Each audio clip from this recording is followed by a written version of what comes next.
اون هنگامی که یحیی بن خالد برای امام علیه السلام رطب، خرما و گل زهرآلود را فرستاده بود، میدانست که زهرآلود؟ فرمود بله.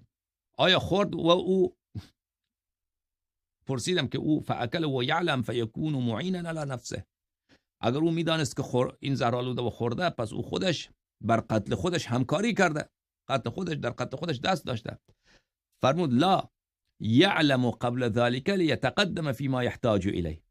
قبل از اون مرحله امام علیه السلام میدانست، قبل از اون لحظه ای که گل و ریحان بیاید تا اون زمانی که بیاید میدانست که گل و ریحان میآید و من با میدونم گل و ریحان من این را میخورم و شهادتم در همین است. بله، قبل از اون میدانست.